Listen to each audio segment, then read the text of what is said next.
listening to the Overcast. Sunshine on a cloudy day. Part of the Oversoul Gaming channel.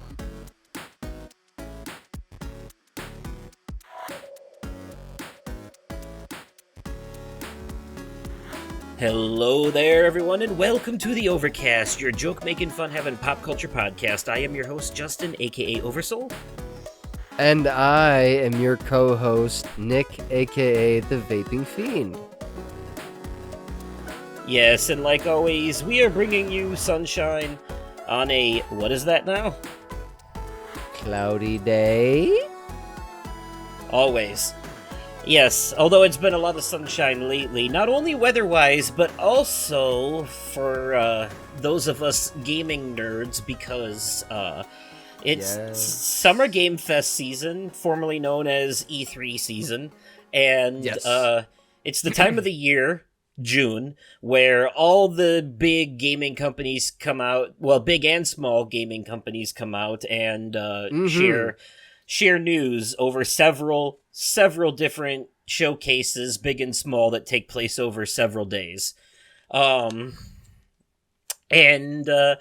We've tuned into quite a bit of this. I usually kind of go out of my way to watch everything, or at least tune into it. Nick usually watches just the big stuff, and then we talk about. We did this last year. We're going to do it again this year. So in this episode, we'll be covering, as a Media Corner topic combo, the events of Summer Game Fest so far, and the stuff that stood out to us, and all that. We're big gamers over here on the Overcast, because this podcast is, after all, a supplement to a YouTube channel all about video games. So, hells yeah. Although we are a pop culture podcast that focuses on all media, video games definitely take the forefront very often for that reason. So, games and movies seem to be the two big ones, but it's definitely games. Yes. And so at the time of recording this, it's Saturday night, so Summer Game Fest is basically half over at this point, give or take. There'll probably be different stuff scattered throughout the rest of the month, but as far as the big stuff goes, we're halfway through it. We had PlayStation's thing, we had Summer Game Fest, we had Future Game Show, Devolver Digital, and all that, and then, so we're going to talk about those, but then we still have, as of Ubisoft and Xbox. Yeah, as the time of recording this, we still have Xbox, PC Gaming Show, and Ubisoft Forward, and we will be doing a follow-up episode next week talking about those. So, yes, because Saturday nights are the only time we can record, so we're being timely on the first half of this, but we're going to be a little late on the second half. A little bit. But it's okay. So, anyways, though, before we get into all of that, real quickly, the obligatory and contractually obligated small talk. Yes. Nick, you went to a high school reunion lately. Today, actually. Yes. Yeah. Why don't you tell us about that? I did. I went to my 15-year high school reunion. I was just say I made damn sure that I was able to get off work for this, because yes, I missed my 10-year. I was gonna make sure I was not gonna miss my 15-year. I wish that there would have been a bigger turnout, but I can't complain, because there was so much nostalgia that occurred. Like, the first half of the reunion happened at Skateco. Everything was like, skate rentals were included. There was pizza, soda, complimentary, unless you buy from the snack bar thing. But they had like 6 pizzas out for the entirety of the reunion. There was like 50 people that had RSVP'd, but most of them showed up for the Prairie Street Brewery, which is where I got to do the cha-cha slide for the first time in God's knows how long. It's been years since I've done the cha-cha slide, and I laid it all out on the dance floor. Nice. It was fun. There was this thing called a brag board. There was the one thing that and I sent you a picture of this. The one thing that I had put on there is that I am the official co-host for the Overcast, the official podcast of Oversoul Gaming. So Hey, that that's was this show. it really it is. See, I Well, said fancy that. I thought that was I thought that was brag worthy.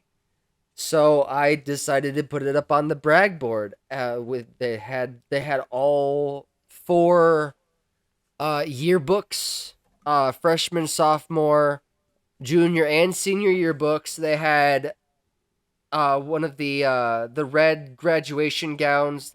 The guys wore black. I didn't hang on to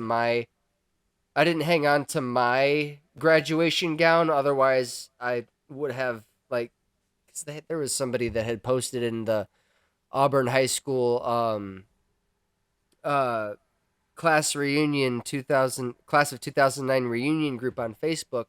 Hey, calling all sentimentals if you have any items that you held on to from graduation, bring it in so that we can put it out on display.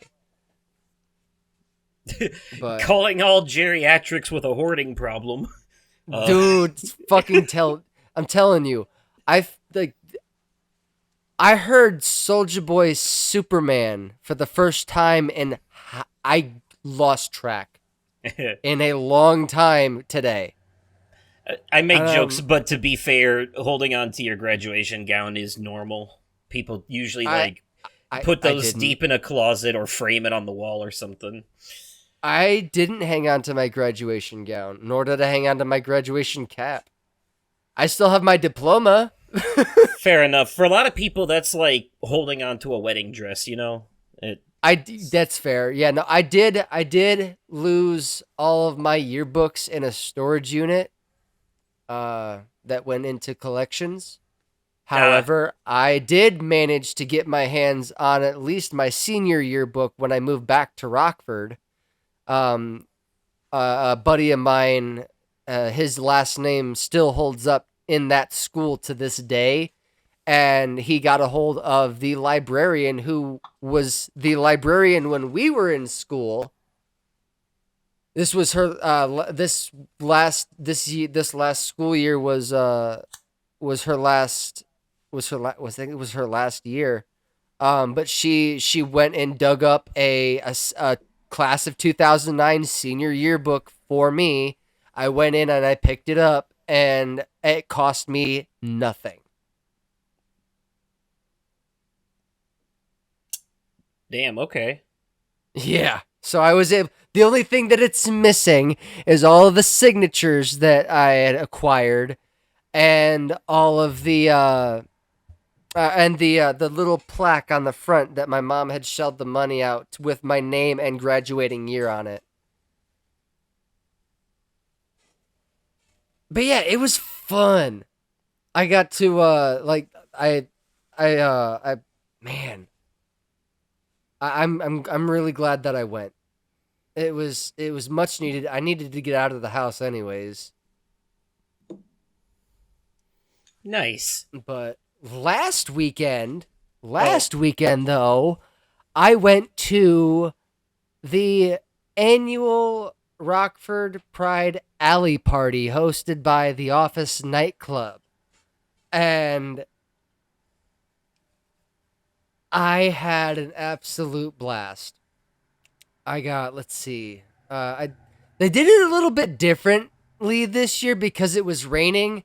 Instead of doing pop-up drag shows throughout the day, they did all of the drag shows back to back at the very beginning of the event because I'm guessing they didn't want their makeup to run. That would be the only logical reason that I could think of. But so I ended up getting the Rockford Pride T-shirt for I think it was $20. They had three different colors. They had it in black, gray, and pink. I decided to go with pink. So I got the Rockford Pride t-shirt in pink with rainbows on the front. Let's see. They had the Maple Glen Care Center had a tent there. I ended up getting a free stick battery, a pair of sunglasses, and a 20% off coupon for my next purchase at Maple Glen. So there's that. Um I ended up getting a free rainbow drawstring bag from the Allstate tent.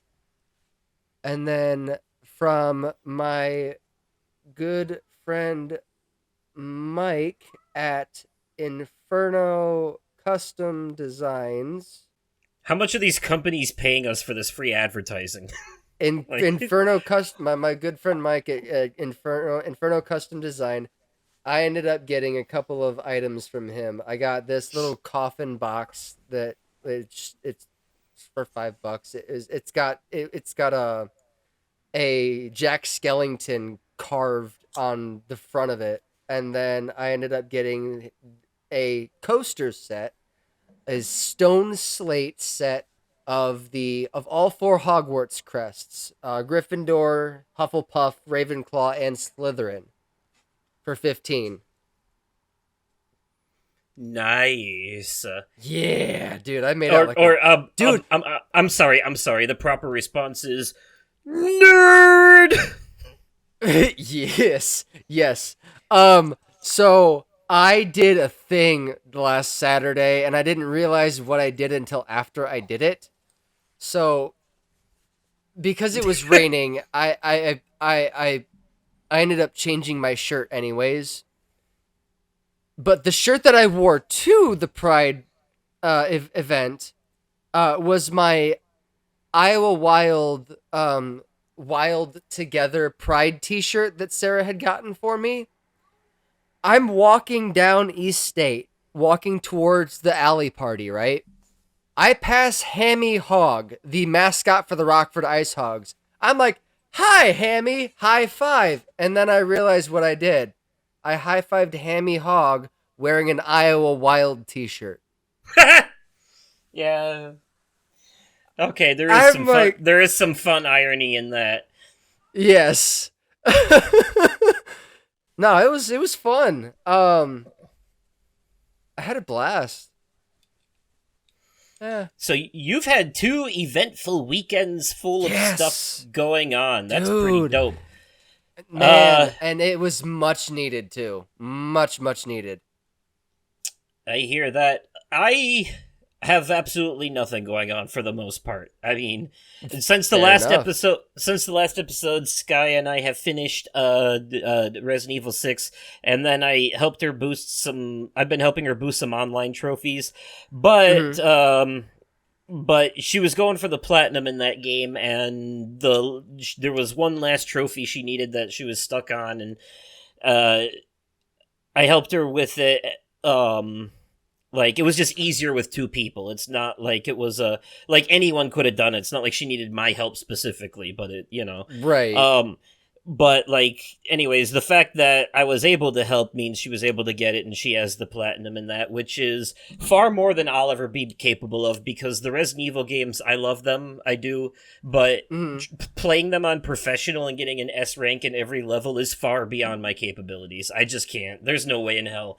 I you've seen me, you watched me live stream Resident Evil 4. I fucking struggle on easy with that shit. So, like... Yes, you do. Yes, you do. Know? I'm like sitting here like, but I panic fire in those games, and then like there's like a zombie dog running at me, and I'm like, I just unload a whole clip and I hit everything but the fucking dog. Next thing I know, it's on top of me eating my face, like right. And I just wasted another knife. It's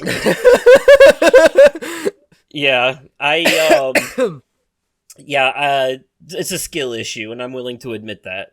I don't... Fair enough. Yeah, most of my platinum trophies are in games that basically hand them to you or are piss easy. There are very few exceptions to that, like Infamous Second Son, for example, which you have to beat on hard. But even then, Okay. I take the coward's route by taking the easiest possible way to reach it. You know, like Okay. like beating the game on hard mode with with the evil powers, making the game easier Hmm. because the evil powers are stronger. You know. Yes. Yeah. Or yeah, so stuff like that. Either that or all my platinums are in like fucking Telltale games and shit like I Am Mayo, where you just click on a jar of mayonnaise for 3 hours. You know, like if you can't get the platinum in that, which is literally just pushing a button a bunch of times, I don't know what to tell you. You know, that's Right. pretty fucking sad at that point. Right. I'll say, Um, Sarah went to Des Moines Con last weekend, and she didn't go and get any pictures taken with any like celebrities or anything, but there were some big names there. There were some of the voice actors from the Helliverse, and then all three hosts from Blue's Clues were there, including Steve. Um, but she got some things. She got us some things, you and me.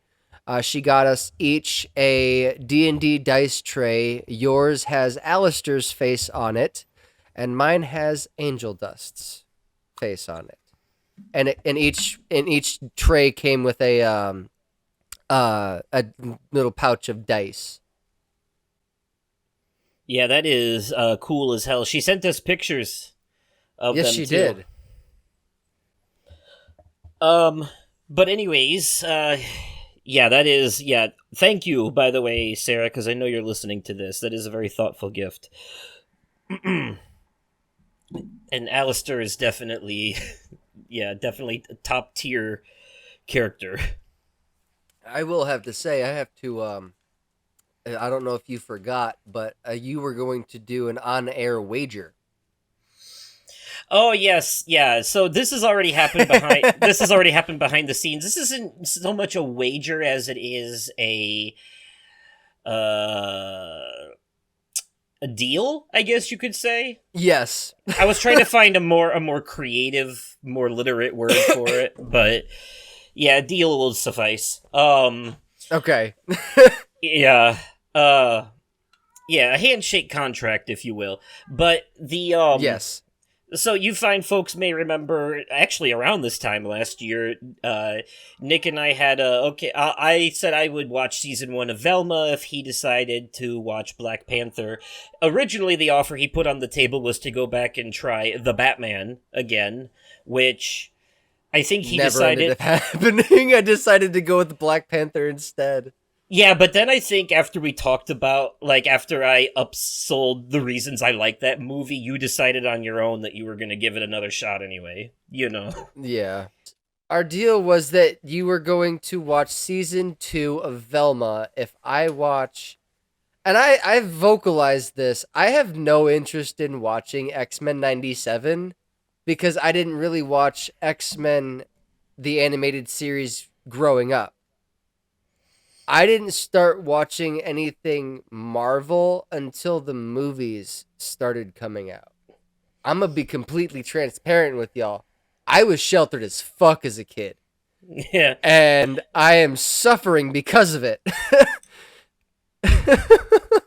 I I did. genuinely believe that this is a cartoon that you would enjoy regardless of all that. Just I did based off start the first watching a episode. little bit of it. I did start watching a little bit of it, and from what I have seen so far, I like what I see. There you go. It's faithful to the original in terms of the animation and music and all that, but it's been like updated a little bit to, you know, like fit the screen and all that. A little more HD.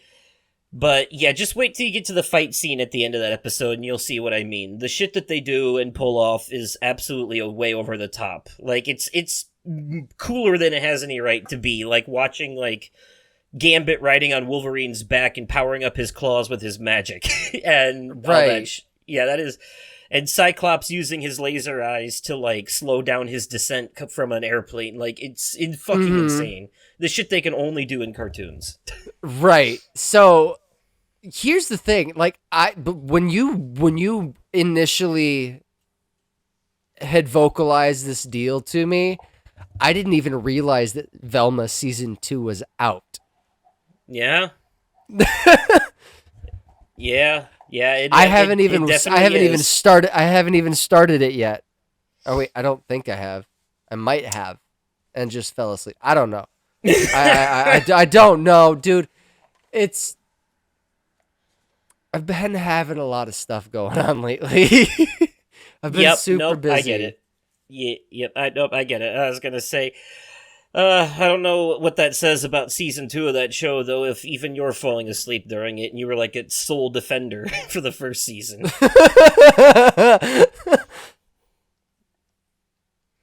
So, but I've also realized that that's also just a thing that happens and is not a testament to the quality of whatever you're watching. Exactly.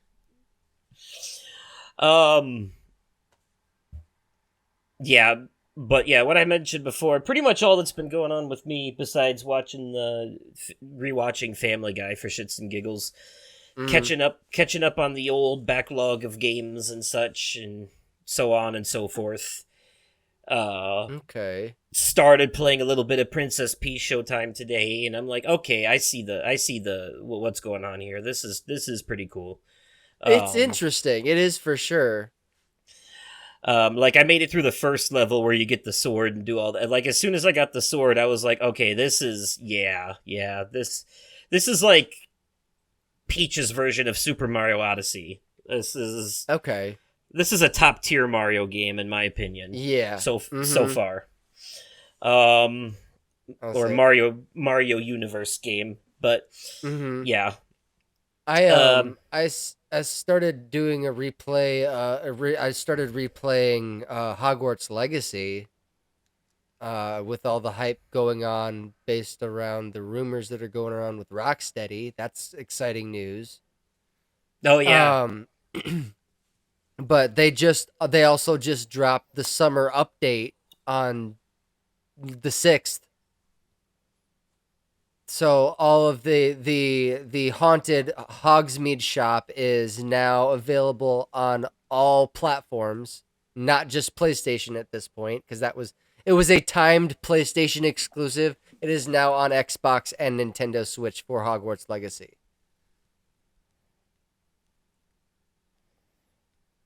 But I'm playing through the game as a Slytherin this time around. I did go back and I did do a Hufflepuff playthrough, but I just played up until I beat the Azkaban mission. Now I'm going through, and I think I might just do a whole replay through as a Slytherin. Nice. Yeah. Yeah, get a little bit of a different perspective. Yeah. Well, besides what I said, work, that's it, same old. Not a whole lot new besides the Summer Game Fest stuff, but right. So yeah, work for me has been a little different lately, just a smidge. Oh. They moved my supervisor moved me to 2 different trucks. So now I'm in the Rockford and Springfield trucks because we have 2 new hires that are being trained in the trucks that I was in these last several weeks. So, yeah, we have 2 new people on the team. Nice. Yeah. Meanwhile, we just had someone quit. Oh, shit. But, okay. Well, with all that being said, I think it's time for us to get to the meat and potatoes of this and talk about all this Summer Game Fest stuff. Yes, let's mosey on over. Hello, everybody. Welcome to Summer Game Fest 2024. You ready to see some video games? All right, folks, it's time to talk about Summer Game Fest as a combined meaty quarter topic for this episode because this is gaming news. This is some at its exciting finest. stuff, people.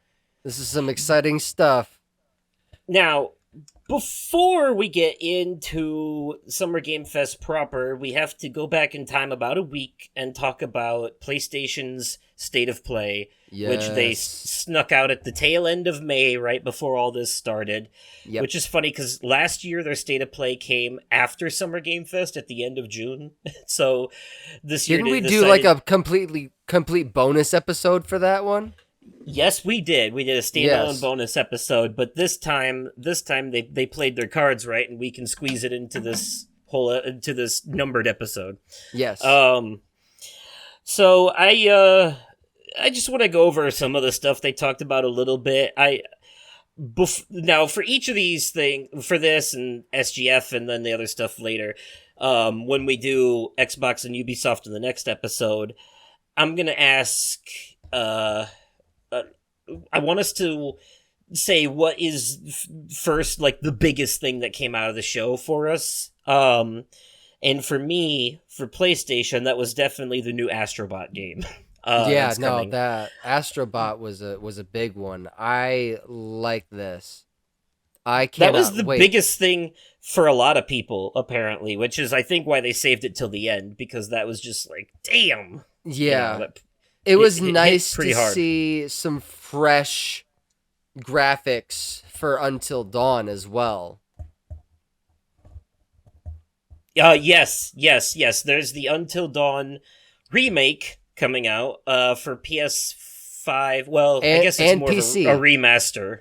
And it's coming out. It's coming to PC as well. Yep.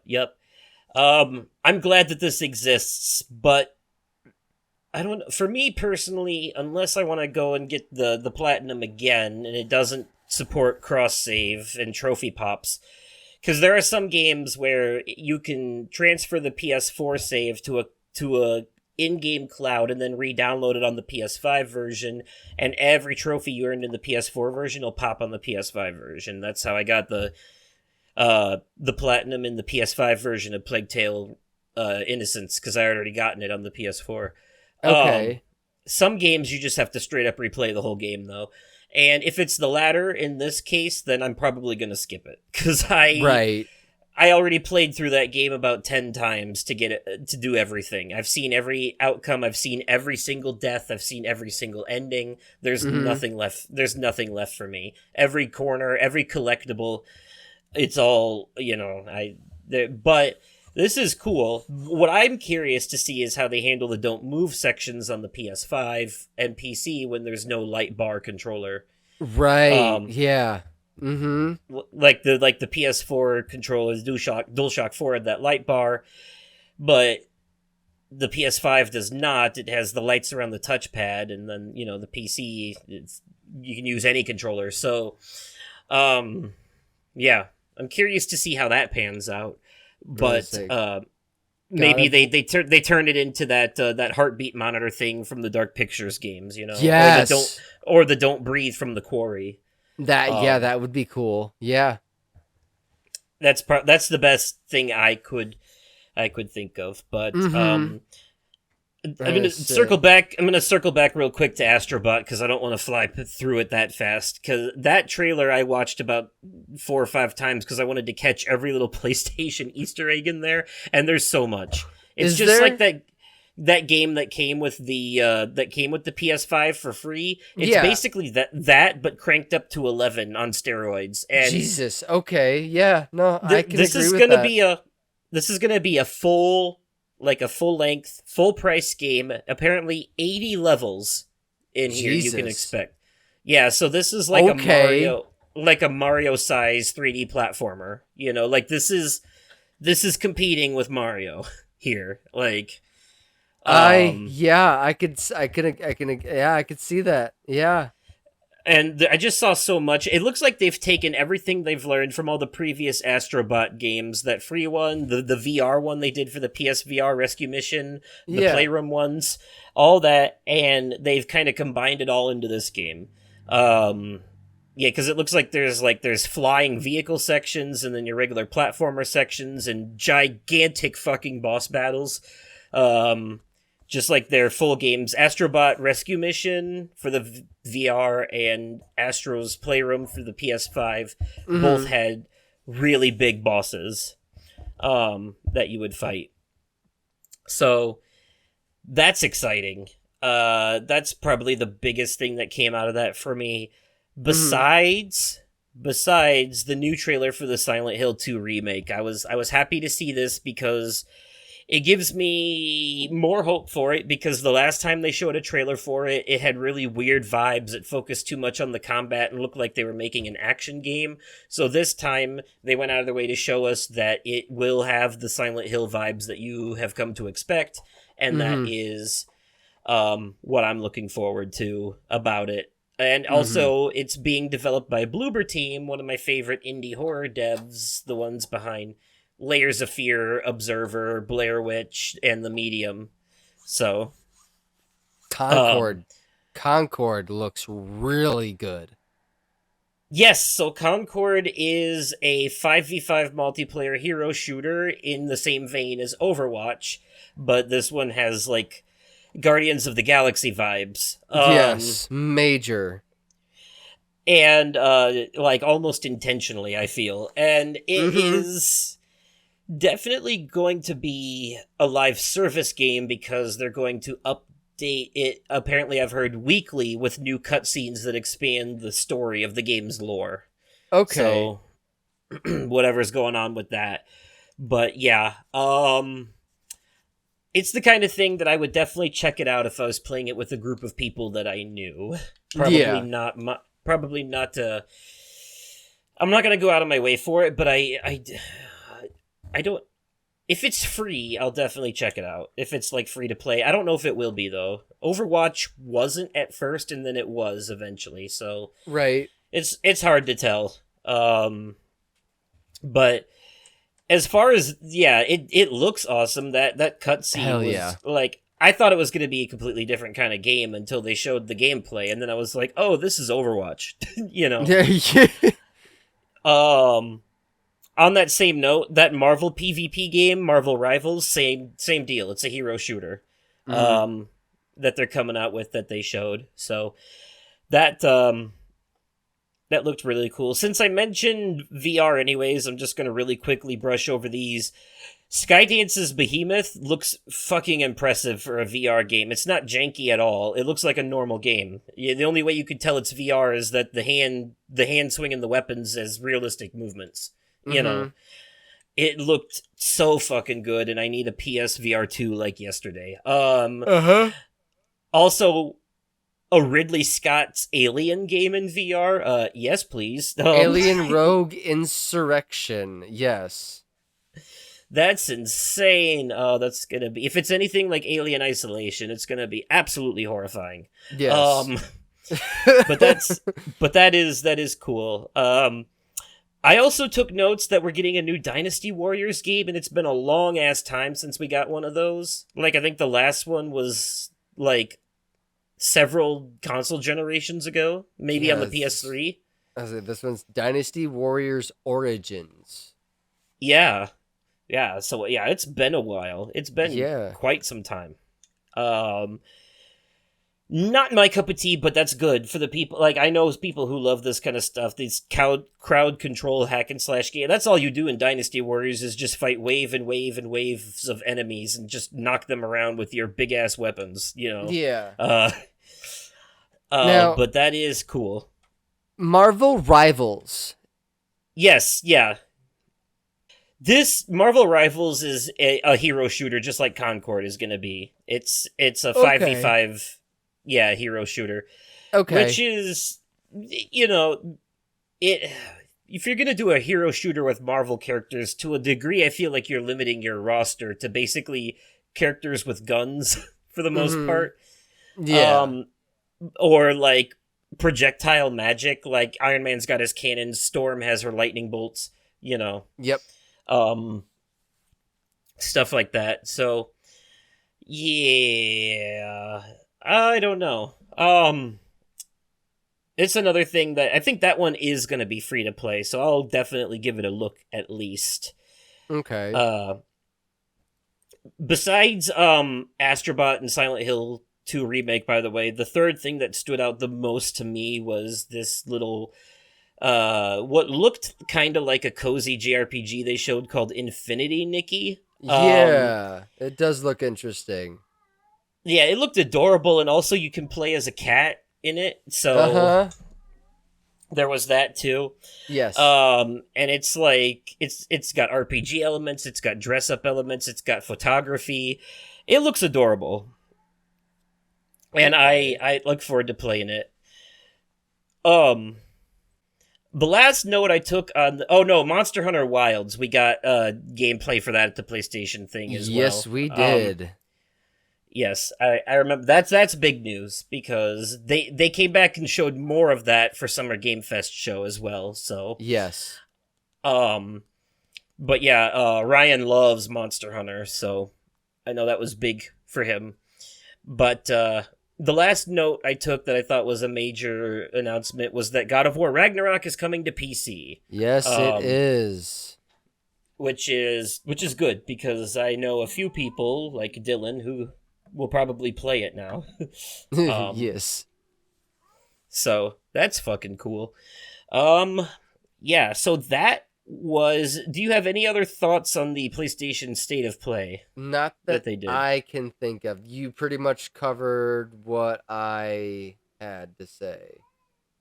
Yeah, a little bit of a tiny bit underwhelming for me overall, that show was, but they stuck the landing with Astrobot, so I walked away happy. So, before Summer Game Fest aired yesterday and other stuff, there was a couple of things that happened throughout the week, like the OTK game showcase, which I forgot to take notes for, but there was also the Guerrilla Collective, not to be confused with Guerrilla Games. This is something that's funded by Greg Miller and Kinda Funny. So anyways, it's basically a showcase of a bunch of smaller upcoming games, and they had a couple things here that they talked about that was interesting to me. So there's a game called Yooka-Laylee that came out a few years back that's basically a Banjo-Kazooie clone, but instead of a bear and a bird, it's a lizard and a bat. Okay. And it plays just like a classic N64 game. Anyways, it's getting a remaster. It's being called Yuka Replayly. Or something stupid like that. I took notes on a bunch of stuff and then fucking forgot to remember what half of it was, but Tomba Special Edition is coming out August 1st. That is a sort of a remastered port of an old PS1 game called Tomba, where you played as a little pink-haired caveman guy who was going up against evil pigs. Okay. It was one of my favorite PS1 games growing up, so... I wanted to mention Fallen Aces, because it looks really cool. And for those of you who are watching the video version of this, there will be video footage for everything that we're talking about on screen, like from the trailers that they showed. So, Fallen Aces, as you can see on screen here, is a sort of like a first-person like brawler game. Maybe it's weird because it's like a noir mobster thing, but the way it's animated is what stood out to me. The whole game looks like a fucking coloring book. It's really cool. And I wanted to mention it for that reason. We're getting a remake of Clock Tower, which was the OG survival horror game for PC back in the day, where it's a point-and-click adventure game where you're running from a guy with a giant pair of scissors that's chasing you throughout the whole game. Okay. Basically. Yes, it paved the way for games like Resident Evil, Alone in the Dark, and stuff like that. So okay, fair. It's getting a full remake, yeah. I wrote down something called post-trauma and then forgot what the hell it was. I had a bunch I had a bunch of stuff here, but I'm just gonna list them off then and tell people to look them up because there is a new Five Nights at Freddy's game called Into the Pit coming that they talked about here, and it is designed around the the retro style mini games that you play in the main games, like. Every once in a while, they'll have these like flashbacks that you play. That's like a 2D side scroller or retro style. Anyways, this game is designed around that concept. It's like a smaller, but I'm sure canonical experience. And there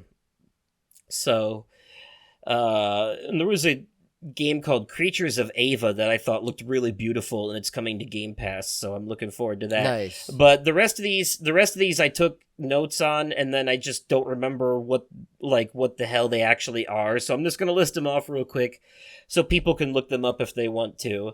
But they are Neon Blood, Post Trauma, Hollow Body, The Land of the Magnates, Egging On. Oh, I do remember Egging On. I don't know if you remember that goofy-ass game called I Am Bread where you're trying to get a piece of bread to the toaster. Okay, so this is basically that, but with an egg, and you're trying to get the egg to the top of the chicken coop. It's like that purposely broken controls frustrating, like Octodad style thing where you're trying to... you're basically an egg trying to roll through an obstacle course, and like if you fall, you break and shit. So it's that. Oh, geez. Okay. So I do remember that. Motor Slice, Secret of Crystal Mountain, Wild Tactics, Escape from Ever After, Echo Generation Midnight Edition, Gifford Academy, Massacre at the Mirage, and Under the Island. Those were the games I took notes on from the Guerrilla Collective. Okay. Then, the next Friday night, yesterday, we had Summer Game Fest. Yes. The big main attraction show that had a whole bunch of stuff in it. And, Jeff told us to temper our expectations, and I think it might have benefited the show, in my opinion, because I did that. I went into it being like, all right, I'm not expecting anything really huge here. Jeff himself said not to. And then it still surprised me with a few things, so I walked away happy in the end, regardless. Right. So I think that helped. I think it helped that he said that ahead of time. Yeah. Lego Horizon Adventures. Well, before we do that, I'm gonna ask. Well, before I even ask this, the first thing I want to say, the most important part of this, Jeff opened the show by addressing the layoffs that have been happening. Yes, he did. Which is good. Which I was really happy to see. And then he pointed out that we still have a lot of amazing indie developers, and he pointed that the top 10 games on Steam right now, out of 10 of them, 8 are by indie devs. But let's also face it, this has been a tumultuous and difficult year with company layoffs and studio closures, which have disappointed all of us. But there's also something else happening. Our industry is evolving and changing. And thanks to digital distribution, smaller teams and new creators are finding incredible success. Take a look at this list from Game Discover of the top 10 best-selling new games on Steam so far this year. 2 of them are considered, big company games, but the other 8 come from indie, mid-sized teams, or solo developers. I look at this list, it's pretty cool, right? And I get inspired that new ideas, new teams, and smaller creators can and will break through. It's a reminder to big companies that they have to treat their developers right, because today there are many paths to sustainability and success, and that's what makes this industry so great. So that was pretty cool. That was worth mentioning. Hell yeah. But first things first, your top announcement from the show. Lego Horizon Adventures. So it's not the Harry Potter game? No. Okay. No, the first one was Lego Horizon Adventures.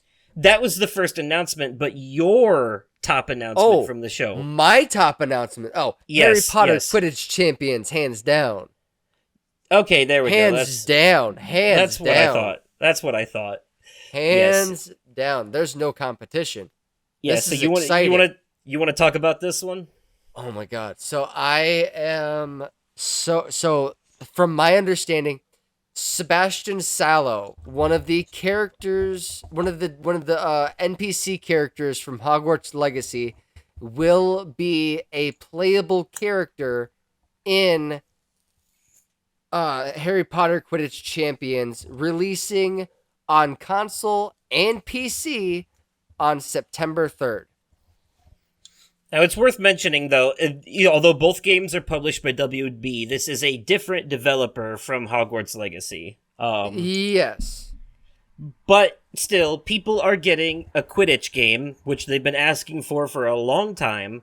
And so, prayers answered. And also, I've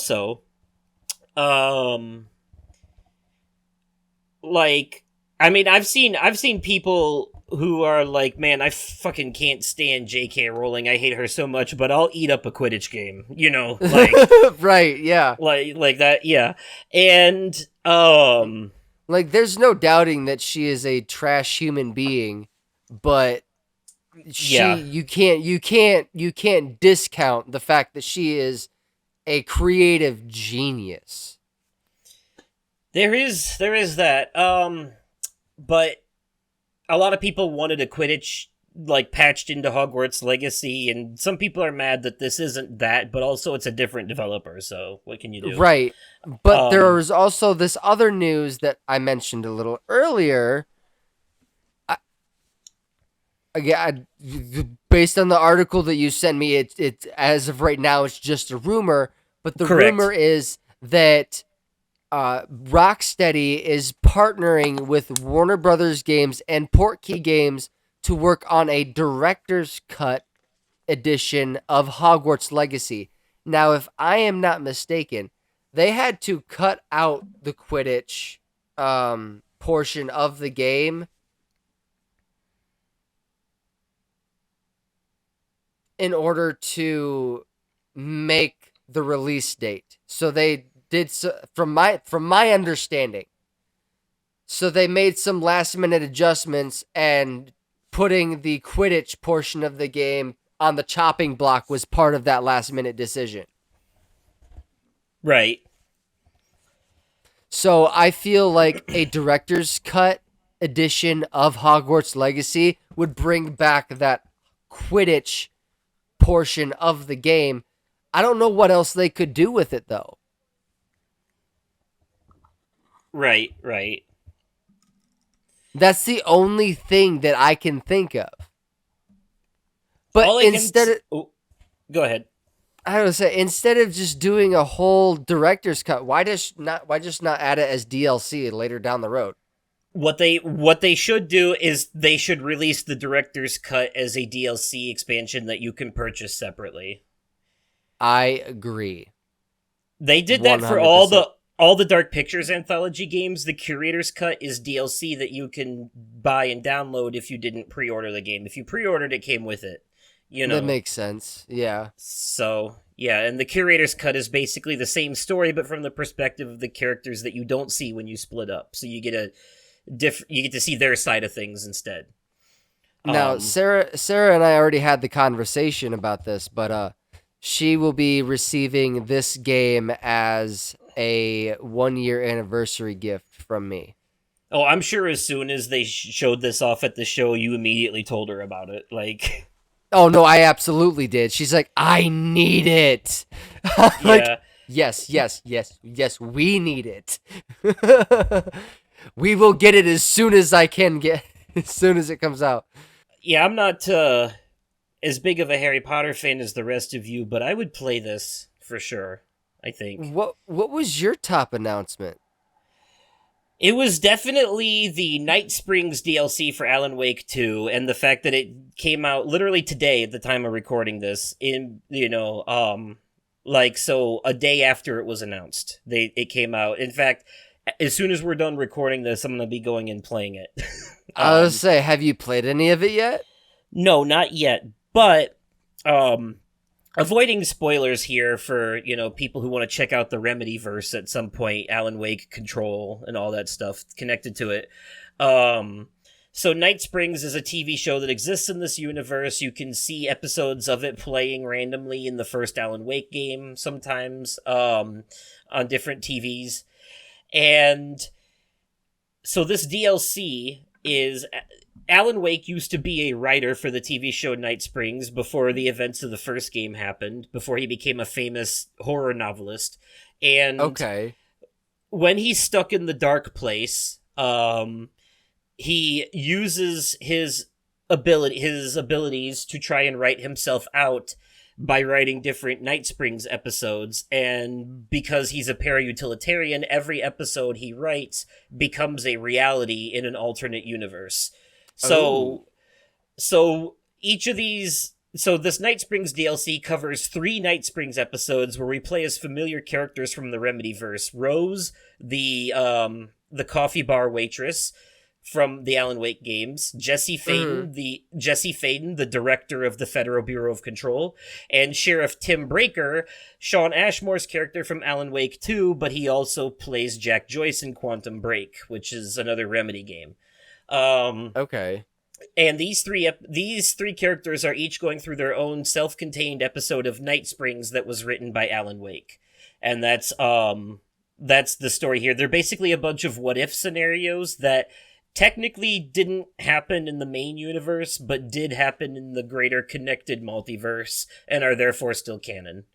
The Remedyverse is more or less a multiverse of sorts. But yeah, there's like a main timeline, and there's a bunch of really weird shit involving like characters who can open doors between dimensions and shit like that. So that's the basic setup for the Night Springs DLC, and I'm looking forward to checking it out. I'm looking forward to playing as Jesse again, because it's been a while since Control. So yeah, we got the first one, and they also announced that Alan Wake 2 is finally getting a physical edition, because it was digital only up until now, and people have been begging for that. It is the one thing that has kept several people from playing it, unfortunately.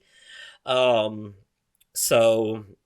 now they'll finally play it, thankfully, and get to see that. And my favorite part of all this, though, is that Sam Lake, the director of Remedy, who's also the face model for Max Payne and the live-action actor for Alex Casey in the Alan Wake series. Completely random thought here, but I do. I have the song "Herald of Darkness" on my workflow playlist that I listen to while I'm at work. Yeah, so there's that, too. The fact that he came on stage dancing to that song as a throwback to his performance at the Game Awards was nice. And I'm like, I think that man is just, like, contractually obligated to dance out to that song at this point, Right. Please welcome multiple Game Awards winner and a dazzling Game Awards performer, if I do say so myself, Sam Lake from Remedy.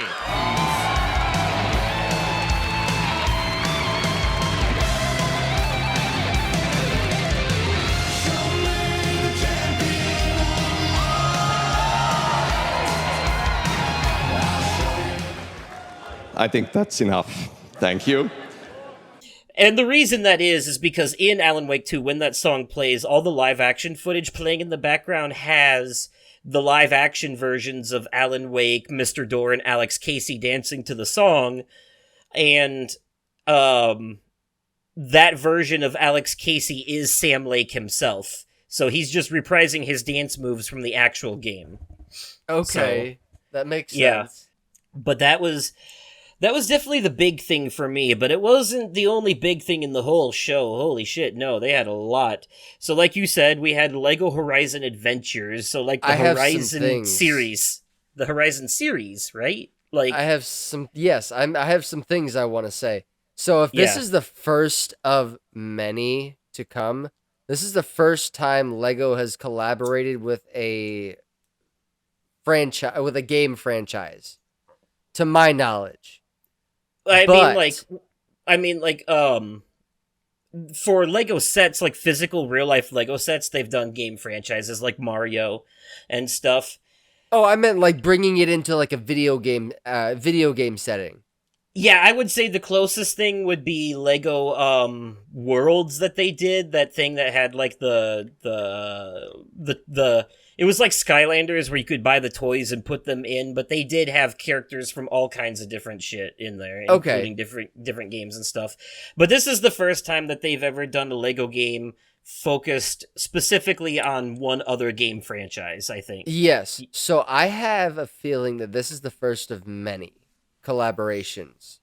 And I have a couple of game franchises off the top of my head that I think could easily cash in on this. The Last of Us and God of War. Uncharted would make a really good Lego game, I think. Ooh, it sure would. Uncharted's already existing humor basically lends to the same level of smarmy Lego humor. You know? Yes, it does, and it would only intensify. I would love to see that. Yeah, because the Lego games are usually like comedic retellings of our favorite stories, and like scenes where characters die horrific deaths are just like Lego pieces blowing up and shit. And I think the reason I say The Last of Us specifically first is because, from my understanding, if it hasn't already started, they're prepping filming for season 2. Oh yeah, they've been for filming Max. it. Oh, have they? Yep. Okay. Right. Even more reason. Hop on that shit. I have not played any of the Horizon games, but they are on my list of games to play. Yeah, I've beaten the first one. I'm still working on the second one because it is significantly longer. But yeah, they are really good and pretty easy if you're playing on easy. And there's a lot of player agency because you can kind of tackle things in whatever order you want and skip some side quests entirely and just mainline the story if you want because it's open world.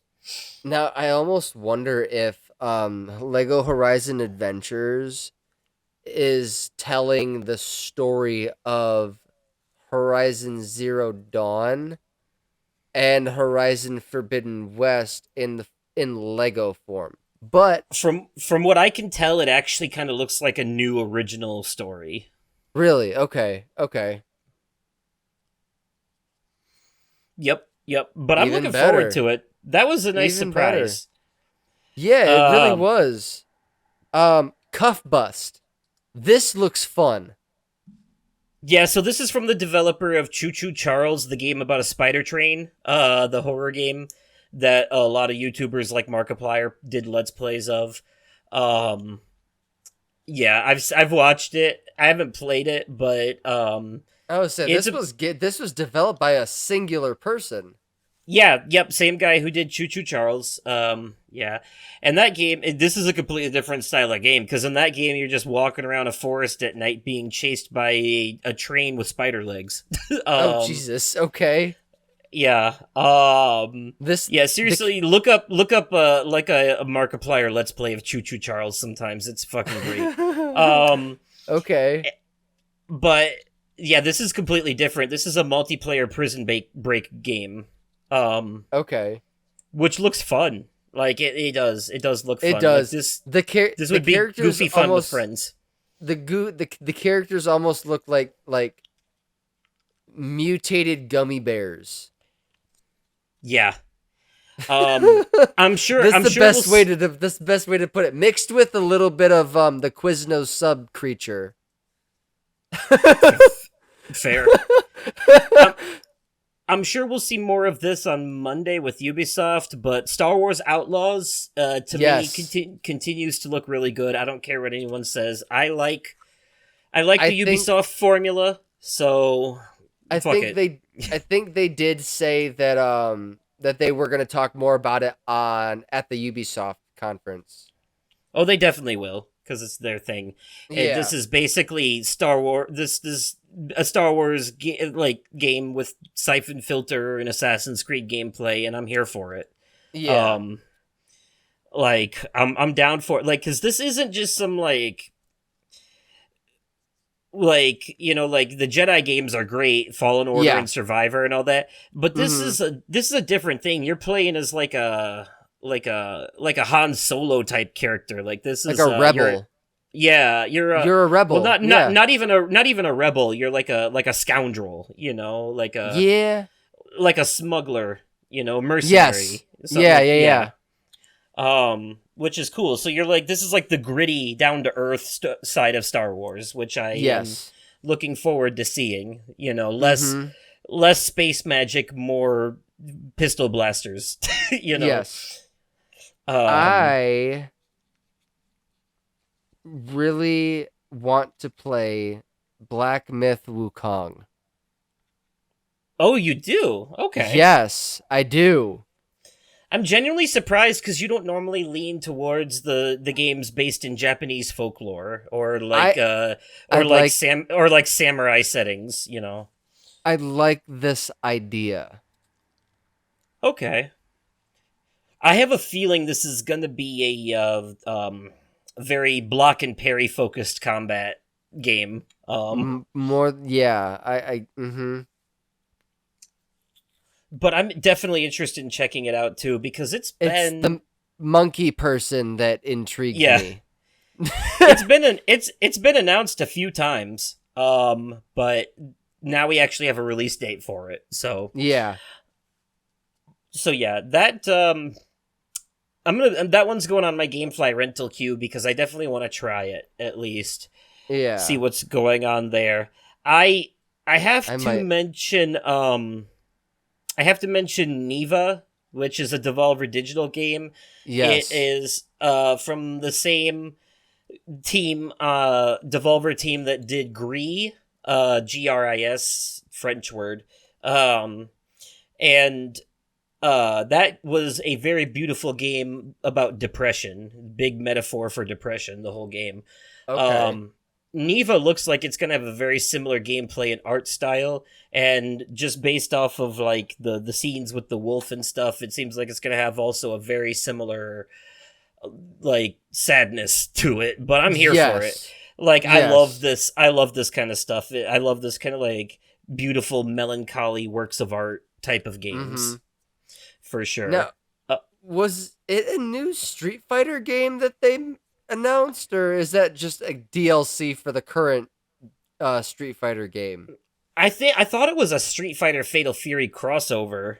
I all I saw was like Street Fighter 6 on there. But then they announced that there is a new Fatal Fury game coming too or something like that. Okay. So, um but yeah, more Street Fighter, which is another Capcom thing. We had Monster Hunter and Street Fighter, and Capcom also announced a brand new IP called Kanitsugami Path of the Goddess, Yes.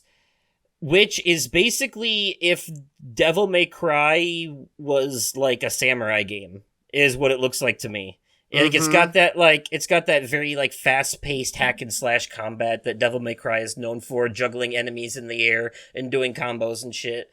And that's also a Capcom franchise, Devil May Cry. So Mm-hmm. um I am very intrigued in that. I thought that looked pretty good.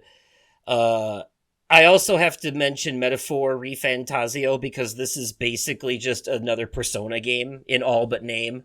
Um like very similar concept. You're summoning monsters from your inner true being or whatever, and it's Mm-hmm. like turn-based combat, anime style. Like it's literally just another Persona game. Like, we got this instead of Persona 6 basically. Yeah. Yeah. uh but I am fucking here for it because I'm still playing Persona 3 Reload, but I'm pretty far in it. I'm like in October now, and the game ends in, I want to say, like February. So Okay. yeah, so that's I'm almost done. It covers the whole year from February to February. So Okay. yeah, I'm getting there, and it's so fucking good.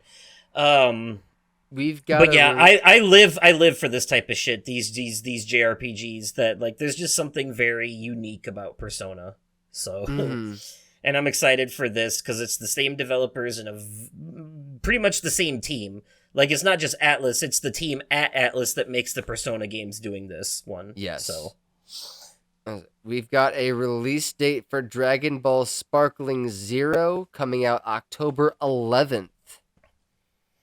Yep, another 3D fighting arena Dragon Ball game with a story. Yes. It looks like this one has a story where you can actually change some of the outcomes by making choices and shit, too. I'm excited for this. I actually I want to try and get this one.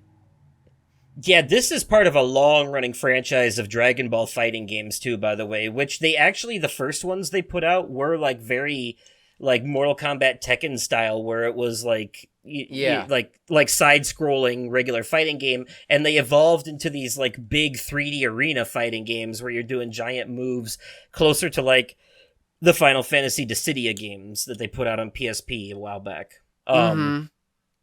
You know, where it's a fighting game. It's still a fighting game, but it's in a 3D arena instead of a 2D one. Yeah. So that's pretty fucking cool, and you're doing big ass over the top anime moves and shit. Hell yeah. I noticed a lot of characters from my youth in this, including Majin Buu and Cell. So it seemed like they were, and Frieza. So it seemed like they were doing.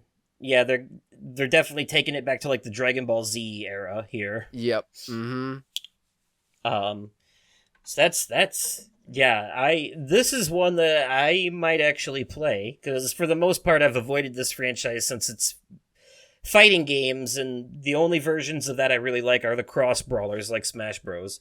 But anyways, yeah. So let's see. We got Battle Crush. I don't remember that. I didn't write that one down, I don't think. I genuinely don't remember what it was. I don't remember what it was either, but I wrote it down, so it must have been something. I don't know. I do remember... Mecha Break, I do remember the... go ahead. Mecha Break, though, reminded me a lot of, like, Gundam Wing. Yes, yeah, I thought it was a Gundam thing at first when I saw it, too. Yeah, that's what I thought it was, yeah. And then I was like, close enough. Right. It's more or less. I do remember that goofy mobile game, Clash or something, but the part that stood out about it is that the trailer for it had Ken Jeong dressed up as a chicken. And yes, that was Squad Busters.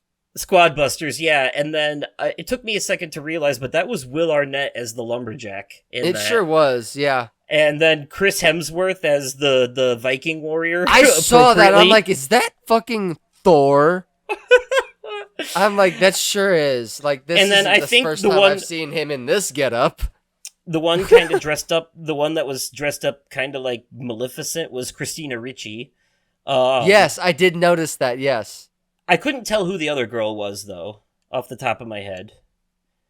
I didn't recognize her. Tell you. But yeah, that was a very interesting trailer. One of the horror studios that you and I are very fond of, Blumhouse, is getting into the gaming industry with Blumhouse games. Now, I would never play any of these because I know what Blumhouse is capable of. And I am a chicken shit when it comes to horror games, but I would absolutely watch a Let's Play of you, one of your Let's Plays of a Blumhouse game for sure. Yeah, it's just a matter of figuring out which one, because these are some very niche styles of games that that these developers are. These are not your typical horror games. Like, they're definitely going for certain feels and like eras even. Like, one of them is definitely designed intentionally to look like a PS1 game. You know, So this is a risky move for them, but I applaud them for taking it, because there were definitely a few there that stood. The one that looked like a first-person shooter where you're being attacked by giant porcelain dolls is probably the one that stood out the most to me. I want to see Markiplier play that one. I couldn't remember the name of it, but I mean, I say porcelain dolls, but they're like fucking like rabbits and chipmunks and shit. You know, it's not like faceless. Like, they look like Victorian baby dolls wearing bonnets and stuff. You know, it was like a variety. It wasn't like it wasn't like the creepy eyeless masks and shit. It was normal looking. Fucking porcelain dolls give me the heebie-jeebies. Annabelle, for example. Yeah. That shit But gives me the heebie-jeebies. speaking of Annabelle, I'm pretty sure the Conjuring universe is a Blumhouse franchise. So I'm pretty sure. Yeah, so that tracks. that includes all the Conjuring movies, the Annabelle movies, and the Nun movies. They're all part of the same connected franchise. And the Curse of La Llorona is in that Yep. same universe. Yes. Blumhouse has made a lot of good and a lot of bad horror movies. Unfortunately, Imaginary. the best one that they've put out, Imaginary was disappointing. The best movie that Blumhouse has put out recently has been Megan. Yes. Well, I couldn't agree more. Megan was really fucking good. Five Nights at Freddy's deserves credit too, but Megan is definitely better. Yeah. And they said something that don't worry about it. Don't worry. We are working on the sequel of Five Nights at Freddy's. Yep, of course.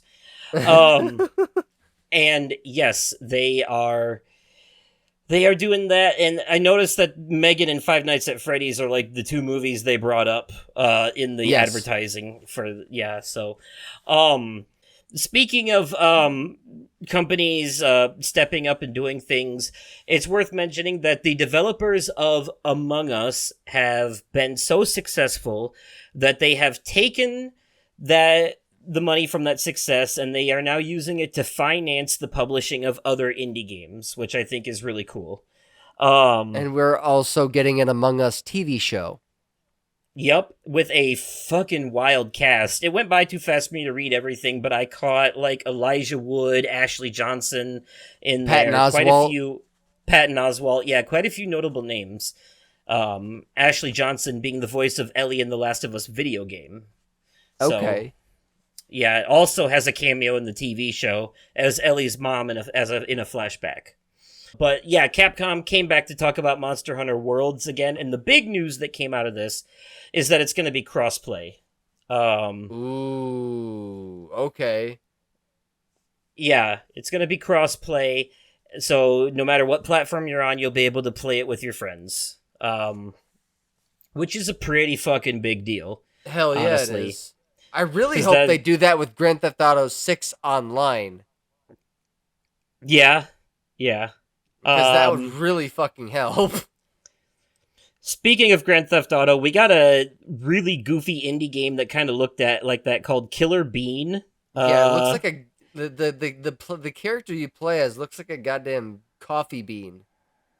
Yeah, is a bean of some kind, but it's apparently like a roguelike action game about beans fighting off like a robot invasion or something. But it looks like there's some vehicle sections and stuff. A lot of shooting. It looks fun, like stupid fun. I'm definitely into it. Mm-hmm. Also, it's time for me to upgrade my MetaQuest 2 to the MetaQuest 3 because Batman Arkham Shadow is going to be exclusive to it. Yes. Yes. We're finally getting another game in the Arkhamverse, and it's a VR game, but I'm here for it because Ratcatcher is the villain. Okay. And I wonder how this will pan out, because the Batman Arkham VR game they did for PlayStation VR was just kind of like a stationary standing experience where you it had teleport movement so you wouldn't get sick, and you basically were just standing in one spot the whole time interacting with stuff and doing detective shit, solving mysteries and throwing batarangs at things. Mm-hmm. I wonder how they're going to handle this as like a full game, because Not sure. The MetaQuest has hand controls with joysticks, so you can do more. Okay. You can definitely do more with it. Yeah, I mean, they got a full-ass Assassin's Creed game on the MetaQuest, so... I mean, you're not wrong. Yeah. So, but I'm interested in this, and I'm excited to see more gameplay. I believe they said gameplay will be coming at Gamescom this August, which is basically the German E3. Yes. Is what it is. The show that takes place in Cologne, Germany. We covered it last year as well. So we'll be covering it again this year. Yes. So, yeah, I'm looking forward to that. for sure at some point. I want to mention Deer and Boy because it looks like this game I played called Inside a while back from the developers of Limbo. But Okay.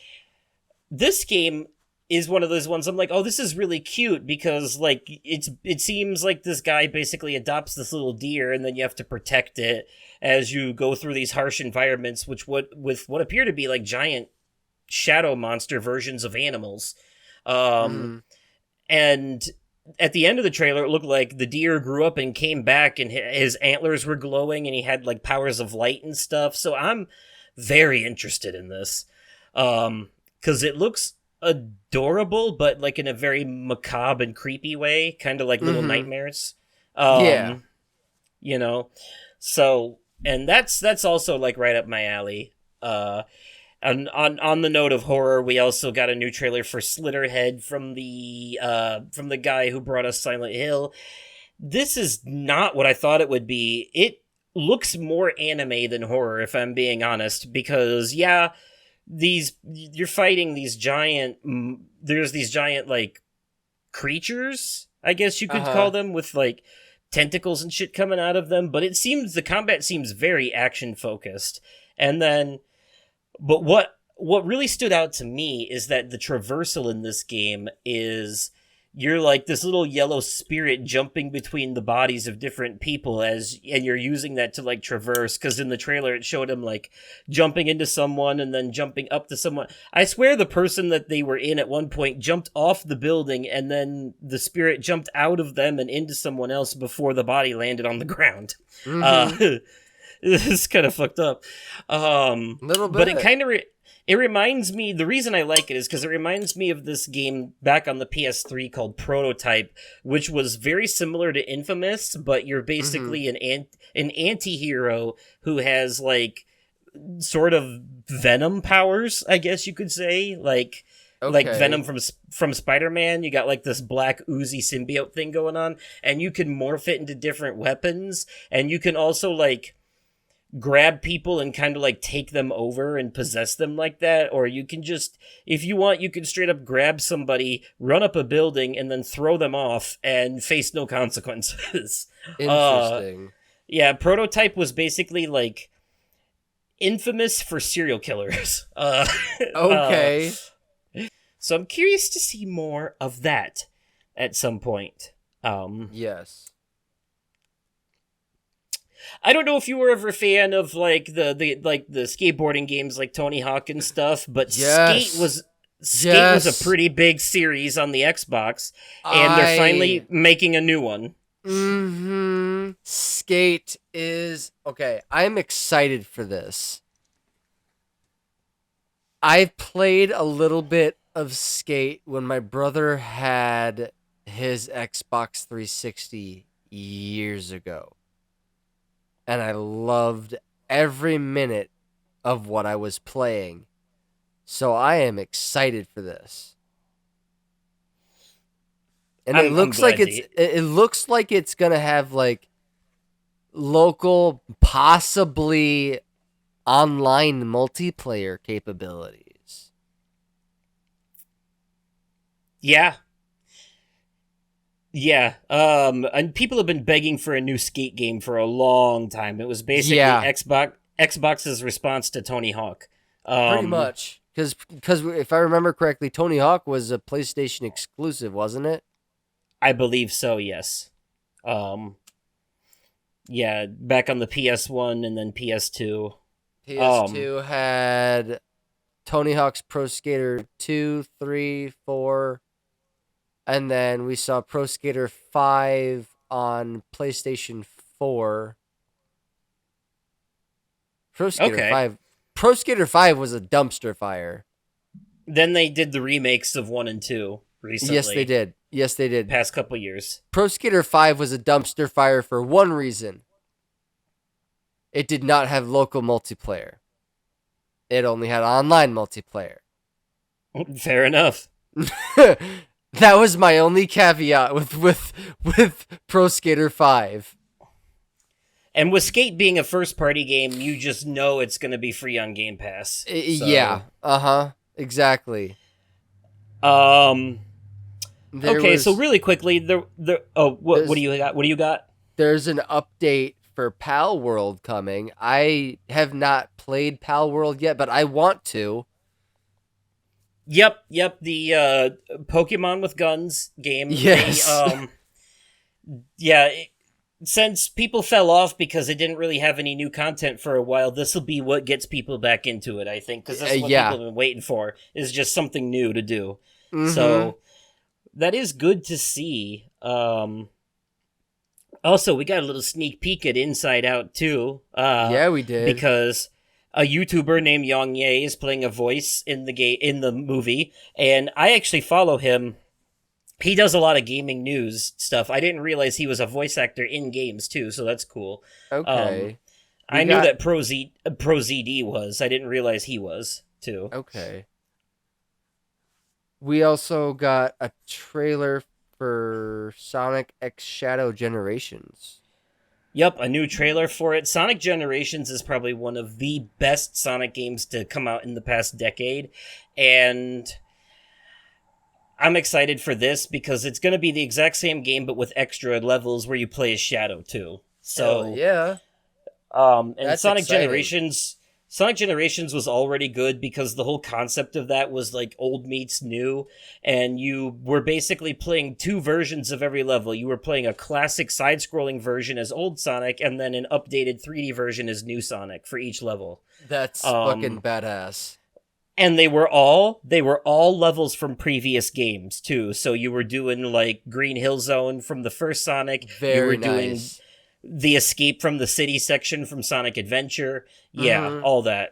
Nice. So basically, it was basically like a greatest hits rehashing game, and now we get it again with Shadow. So Hell yeah. yeah, that's gonna be cool. This is the year of Shadow because Sonic 3 movie comes out in December as well, and that's got Shadow in it too. Sure does.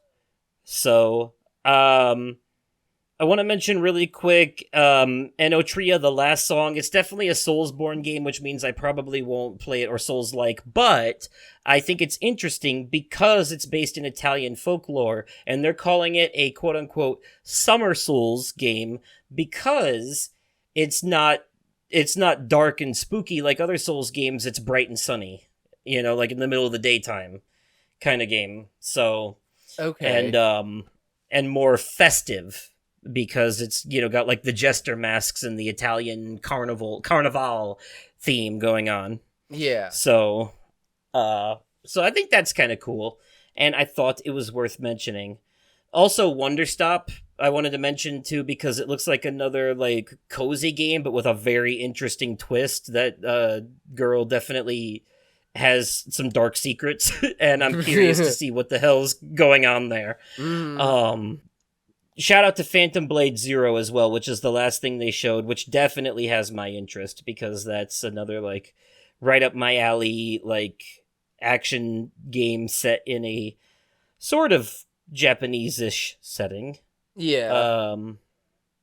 But and we're getting a Power Rangers brawler game in the style of like Scott Pilgrim, Simpsons, River City Ransom, Teenage Mutant Ninja Turtles, those arcade games, same style. So, and I think that's pretty cool because shit, how long has it been since we've had a Power Rangers video game? I mean, we had a Power Rangers Mortal Kombat style game while ago. Did we? Okay. Yeah. I didn't know. It was, yeah, it was hold on, let me 1 second. Well, while you're looking that up, I'll just say the only other thing I wrote down from this was Hyperlight Breaker, which is part of the Hyperlight franchise, which includes Hyperlight Drifter and Solar Ash, two games that I've played and enjoyed, so I'm looking forward to this as well. Yeah, it was called Power Rangers Battle for the Grid, and it came out in 2019. Okay, nice. Well, besides everything I listed, did you have anything else from the main Summer Game Fest show that you wanted to hit on? Not that I can think of. I am wish listing Dragon Ball Sparkling Zero real quick as we speak. Fair enough. Okay, so let me ask you, so I know whether or not you have any input. Did you happen to catch any of Day of the Devs or Devolver Digital last night? I did The not. Okay, the two shows that came after. The Devolver Digital video I sent you, you should definitely watch at some point just for like the live action story that's happening between the game announcements because it's so fucking weird. It's like watching a live action Adult Swim show, which is how their shows always go. Okay. But this one was about Volvy's 15th birthday, the mascot that they made up like 2 years ago, and to yeah, this big-handed weirdo thing. Yeah, so okay, really quickly I'll go through because I didn't have a lot here, but Day of the Devs, it always happens right after Summer Game Fest. It's hosted by Tim Schafer of Double Fine, the studio behind games like Psychonauts and Brutal Legend. But yeah, so Tim Schafer hosts this every year right after Summer Game Fest, and they focus primarily on indie games. There was a few I wanted to mention that stood out to me. There was like this one called Simpler Times, which is just a vibes game where you're just relaxing, chilling, like painting and doing crafts and stuff. Karma: The Dark World was a really cool looking horror game I saw. Okay. A game called Arranger, which is an RPG. It's a sliding tile puzzle game, but also an RPG at the same time. Okay. Fear the Spotlight, which is a horror game about a monster with a spotlight for a head chasing after you. I thought looked kind of cool. Screenbound, I've seen this a couple times over the past couple days. This is a game within a game. This is a game where you're walking around an environment and while you're walking, you are carrying and playing a handheld 2D platformer, and that's the game you're actually playing. So in the little 2D platformer on your little Game Boy looking thing that you're playing, all the moves that you do in that, you also end up doing in the 3D world that your character is in while they're playing this. So okay. So every move you do in one happens in the other. So it's like the two synchronize with each other, and it's really cool. Like you're crossing a bridge on the in-game on the little handheld. You're crossing a bridge in the 3D environment too at the same time. Okay. Stuff like that. Yeah. And it's the things that you do in the little handheld game affect how you traverse and get around in the proper game. Zoocosis, which is a horror game about a parasite or a plague taking over a zoo and all of the animals turning into like mutated monstrosities. Like there's I distinctly remember part of what they showed. You're walking down a hallway and like a giraffe's neck pops out of a vent above you and the giraffe tries to bite you and it goes back in. But the way that the giraffe's neck is moving, it's basically like a long tentacle. Interesting. It's really fucked up. Yeah. So Psychorama I mentioned before. There's a game called After Love EP, which is a rhythm game about love, and then something called Tides of Tomorrow, which I don't remember what that was. But Interesting. then we had Devolver Digital, which was only 21 minutes long and mostly focused on their goofy ass nonsense that they always do. But they did have a couple of notable announcements. Cult of the Lamb is getting a local co-op mode called Unholy Alliance. There's a game called The Crush House coming out, which is a dating sim reality show game. Interesting.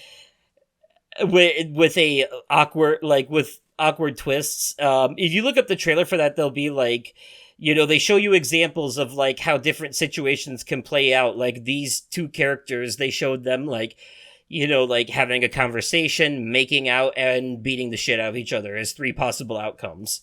Okay. And stuff like that. So, but I think the twist here is that there's something not quite right going on in this house, and so it stops being about like a dating sim reality show and starts being something a little more weird down the line. Okay. In the kind of way that only Devolver Digital can do. So right.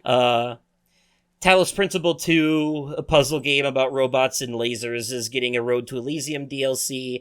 There's a game called Angerfoot, which I thought looked really fun and stupid and fun, which I think you would enjoy too.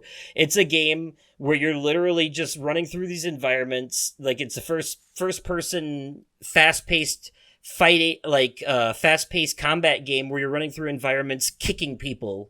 It's all of your moves are basically kicks, and there are different shoes you can wear that give you different power-ups. Like, there's if you wear Crocs, it's called floaties, so enemies you kick will start floating in the air. Interesting. There's speed shoes, so you can go fast like Sonic. There's heavy rush shoes, so you can like kick down doors and shit. Okay. So, like, each of the shoes give you different power-ups, and it's a really wacky, over-the-top, cartoon-looking game, and I am very much looking forward to playing it. It looks to be on the same level of craziness as Bulletstorm. Okay. And then there's a game called Possessors coming out, which I also thought looked cool. It's called Possessor, but then it has the S in parentheses. That's how it's spelled. Okay. For whatever reason. But it's described as a fast-paced action side-scroller with combat inspired by platform fighters. A story told through dangerous characters set in a deep, interconnected world ready for exploration. So it's basically a Metroidvania. Okay. Yeah, you play as Luca and her less than cooperative counterpart Rem as they explore a quarantined city ripped apart and flooded by an interdimensional catastrophe. Their only hope of survival is by learning to coexist. Interesting. Oh, I did have one other thing, by the way, that I think about it from Summer Game Fest that I forgot to mention, and I don't know why I forgot it. It should have been on my list. Unknown 9 Awakening is 100% up my alley. It's not a PlayStation exclusive, but it looks like one. This was the game where the girl was like her spirit was jumping out of her body and into other people's bodies for like combat and stuff. Okay. With the Indian girl, and it looked very cinematic, like it looked like a PlayStation game. So I think I know it. I think I remember what you're talking about. Yeah, 100% I'm into this. 100%. I would say I have one more as well that I just remembered. Okay. Party Animals. Okay. It looks cute. Yes, it looks like Human Fall Flat. It does. But that was basically it for Devolver Digital, and then I did catch a few things today. I had to work, so I was mostly just kind of listening to the stuff on an earbud in the background, and I skimmed through the trailers and stuff later and took notes. I didn't catch much of the Wholesome Direct, unfortunately. I meant to, but that's the showcase where they show off, like, cozy games and family-friendly games and stuff like that. I remember you watched the one they did last year and saw a lot of games that you thought would be good for your daughter. So, Fae Farm was one but of them.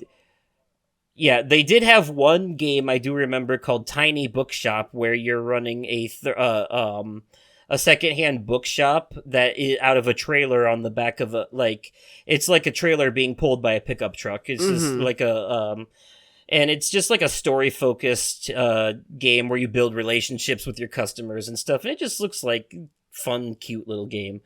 But they did also have... They started today with Future of Play, and there was a couple things that stood out to me there. There's a game called Abyss X Zero. Looks really fun. It looks like one of the Tales of games, kind of a JRPG. Okay.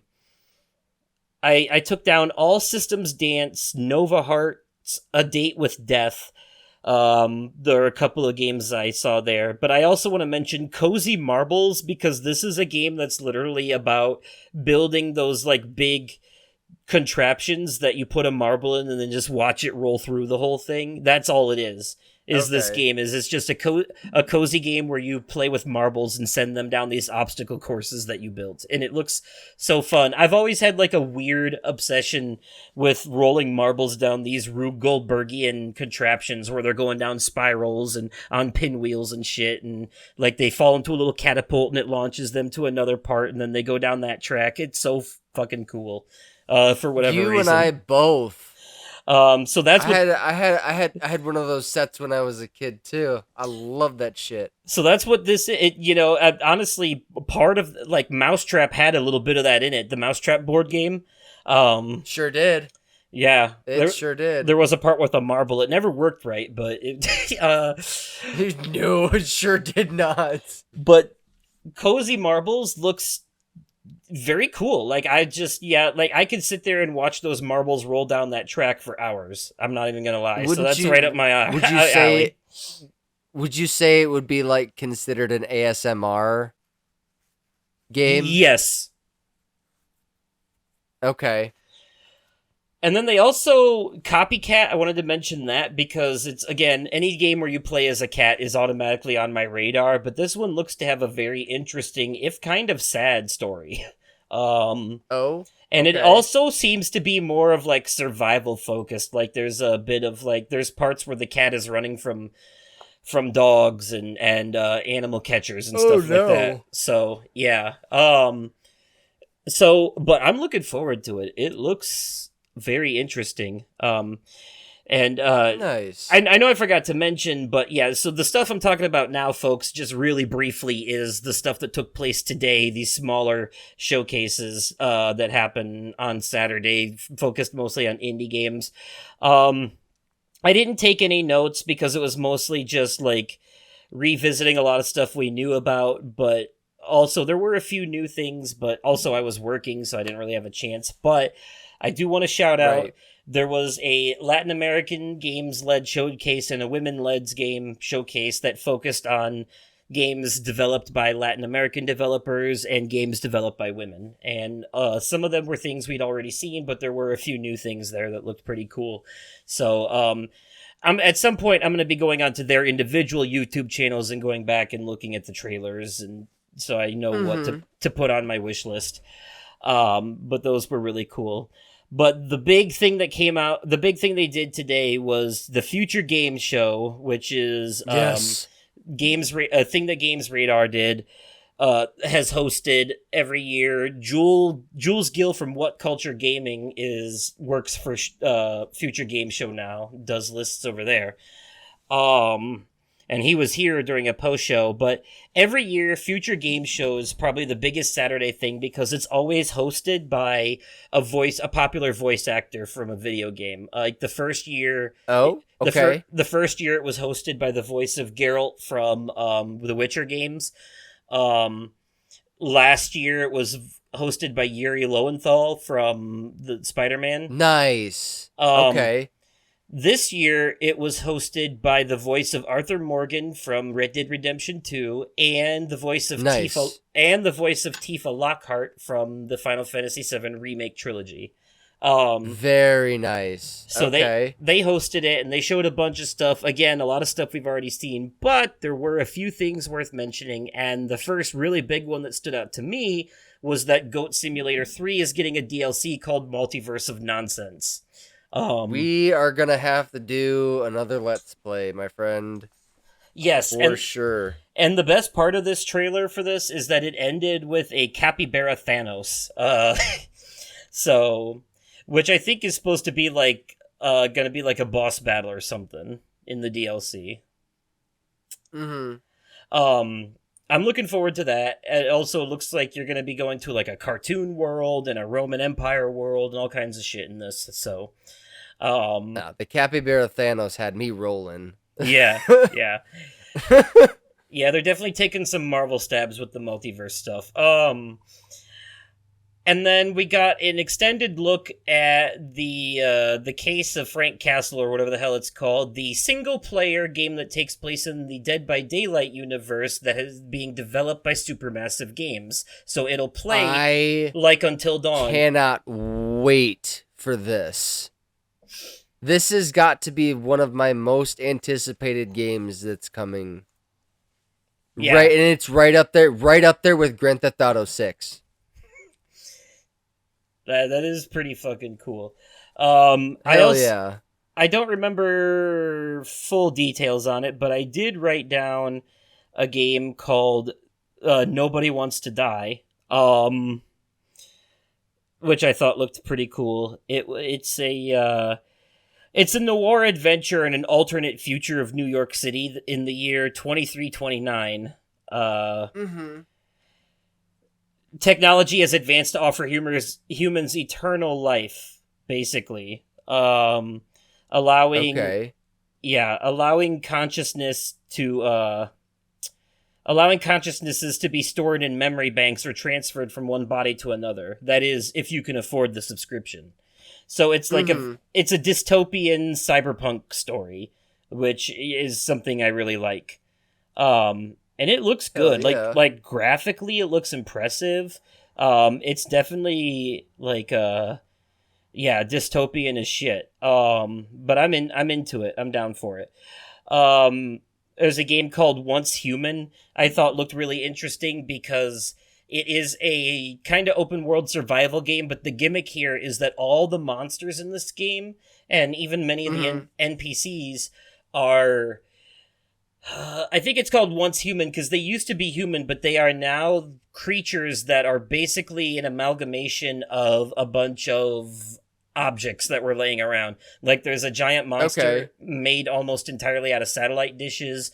In this trailer, there was like a bus monster walking on four legs. It's like four legs coming out of an actual city bus. Like this shit looks cool. I'm not gonna lie. It's very weird, but I'm into it. I also noticed one of the most popular indie games of last year, Dredge, is getting a DLC called Iron Rig, and Dredge is a fishing game where the twist is if you stay out past dark, you have to start dealing with Lovecraftian monsters in the water. So so that's what I think is cool. It's got like a risk reward system. It's not like a first person horror game or anything. It's like more isometric and cartoony, but it does have like, some survival aspects, but it's getting a DLC. Yeah. And then Deliver Us Home, we're getting that, which is the third game in the Deliver Us franchise, which includes Deliver Us to the Moon, Deliver Us Mars, and now Deliver Us Home. Which are not really horror games, but kind of psychological thrillers about running into weird things on the moon and Mars. So very story-driven games. But I haven't played them, but I've heard a lot of good things, and they're on my list. We're getting a game called Duck Detective, where it is exactly what it sounds like. You play as a detective who is down on his luck and also happens to be a duck. The game even has a dedicated quack button. Interesting. Yes, yeah, it looks fun. It's definitely one of those, like, logic puzzle games where you're running around picking up clues and trying to, like, figure out who's guilty based off of the evidence you found. Type of thing. Yes, indeed. Also, there's a game coming out called World's Worst Handyman, which seems to be a comedy game, a comedy destruction game about you, it's a comedy destruction game about you trying to fix things and just making them worse. Think Surgeon Simulator, but instead of first person with wacky hand controls, it's in third person with wacky everything controls. Like the trailer opens up on the handyman beating the shit out of a toilet with a plunger and water spraying everywhere. So, yeah, so that definitely looks fun. And then the last thing from this that I noticed that I wanted to talk about is called Schim, SCHIM. That's capital SCH, lowercase I, capital M. And in this game, this is a a puzzle traversal game where you play as a shadow creature that can only move in shadows. So the whole gimmick of the game is that you have to find shadowy spots in order to move forward. So, and if there aren't any, you have to like find ways to create new shadows so you can move forward. That makes sense. Okay. You're like jumping between shadows as if they're puddles of water. Um, Okay. I think it's really cool. Cool looking. So, but that was everything that came out of Future Games Show that I wrote down and took note of. So, as of right now, that basically covers everything that's happened so far. Now, tomorrow we have at the time of recording this, we have Xbox at noon, and then PC Gaming Show later, and then there's also, and then on Monday there's Ubisoft. So, Okay. before we wrap up here, let me ask you, what are you hoping to see out of Xbox and Ubisoft? And before you answer, I do want to say, you may remember last year, Xbox, after they did their showcase, they had, like, the rest of it, like, the last hour was dedicated to Starfield. Like, they had a Starfield Direct and just talked about that game alone. They're doing the same thing this year with Call of Duty Black Ops 6, which I know neither of us care about, but I do think this is what they need to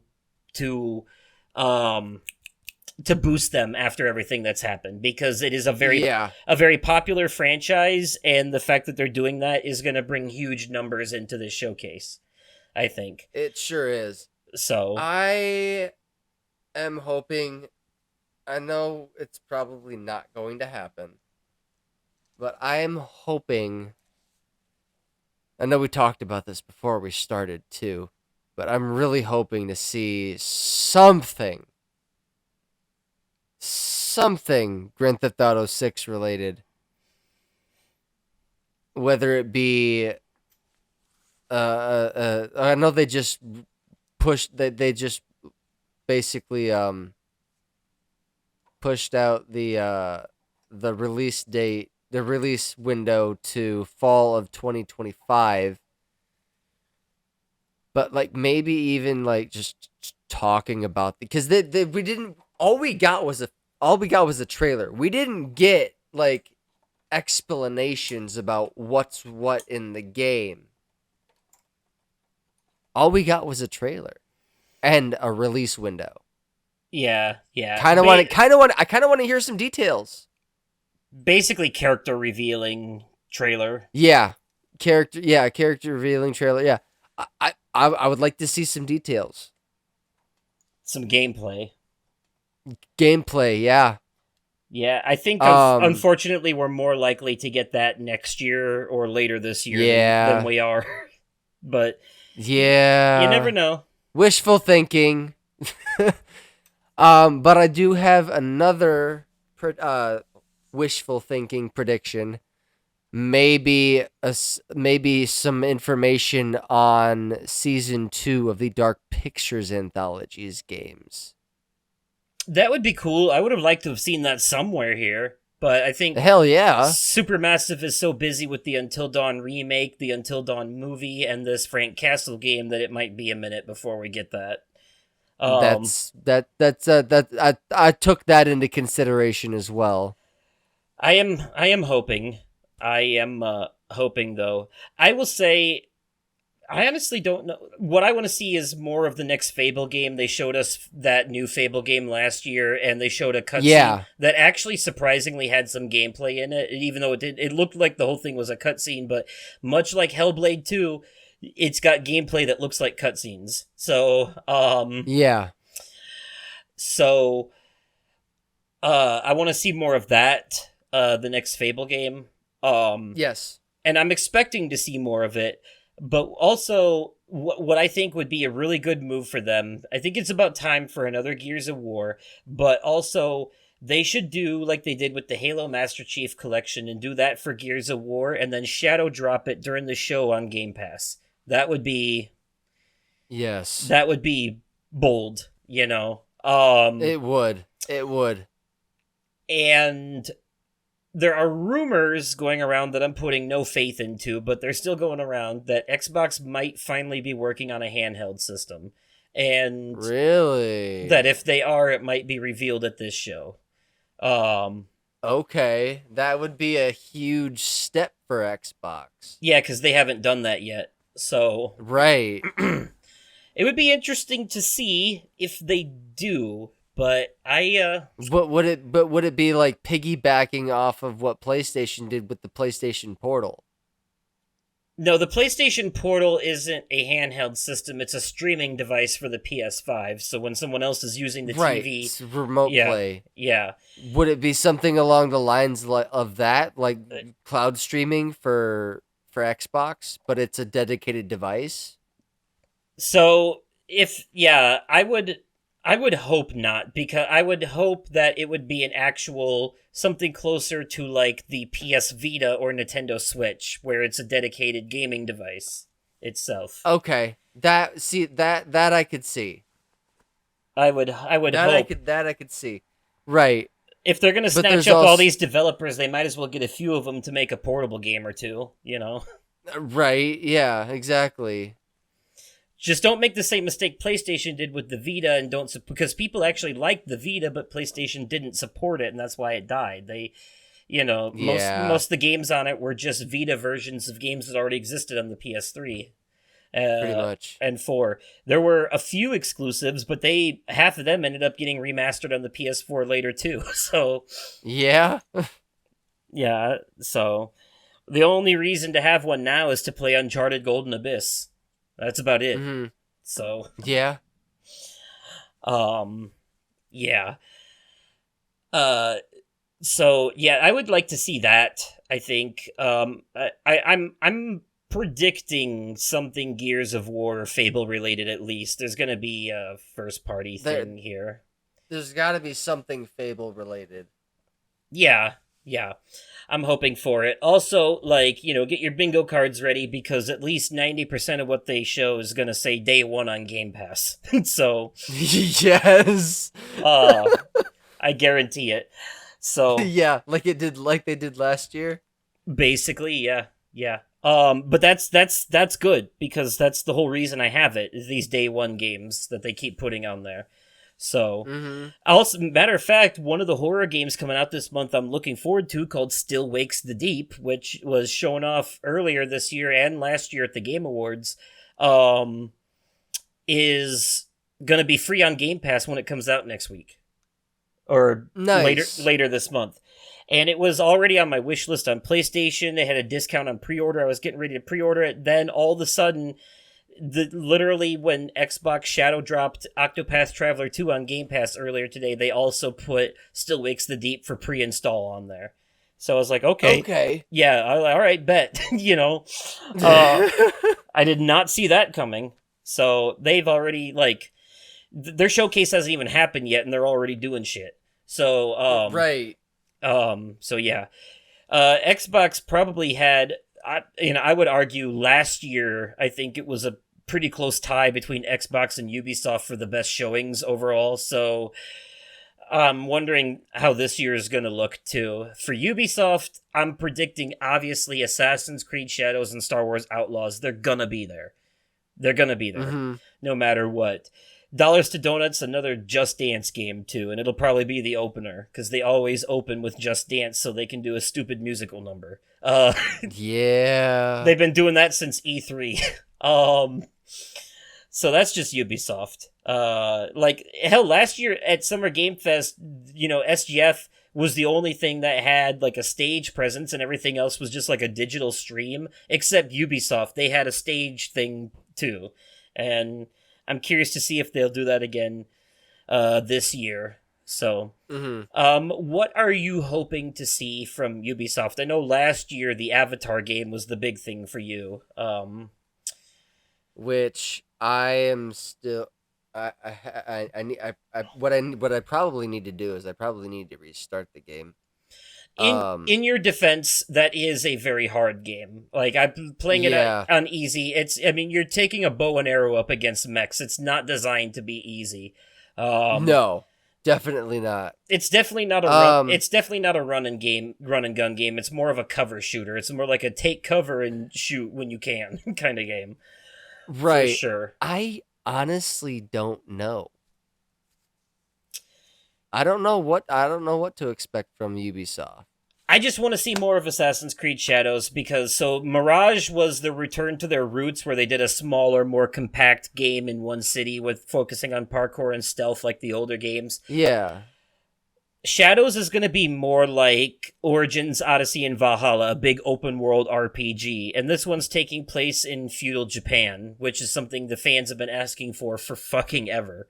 So okay, this is what was originally known as Assassin's Creed Codename Red when they announced a bunch of projects and is now Assassin's Creed Shadows. Okay. So I know people love the high octane action and stuff, but there's just something so satisfying about silent, stealthy kills to me. Yeah. I usually go for the go stealthy until I get caught and then fuck everything up style. That's how I played Metal Gear Solid, too. I'll be as stealthy as I can until I get caught, and then the moment I get caught, it's like, well, I guess I'm killing everyone. With a grenade launcher. Yep. So, I love it. But, okay. Well, I guess that'll be it for this episode, then. We covered everything that's happened at the Summer Game Fest season so far, and we will catch back up with you folks in the next episode when we cover the events of Xbox and Ubisoft and all that and see if any of our predictions came true. So yes, we will. At the time of wrapping this up, we're actually like less than 12 hours away from the Xbox show. It starts at noon. Mm-hmm. So okay. Yeah, fun times. So but anyways, let me know if you guys are watching this on YouTube, your favorite announcements and what you're looking forward to the most from all of this in the comments down below. Remember to click that like button because of the algorithms and what have you. If you're listening on one of the many, many podcast platforms like Spotify, Apple Podcasts, give us a follow, give us a subscribe, give us a review. These things help push hell, even if you leave a bad review, it just counts as like numbers in the bucket that help like push the podcast toward the top for more people to see it. Because that's how algorithms work. They're based on engagement, good or bad. They're based on engagement. Exactly. So, and also, you can email me at podcastoversoul@gmail.com if you would like to write in an email to have us read on the show, or you can follow me on Oversoul53 on Twitter, and message me over there as well.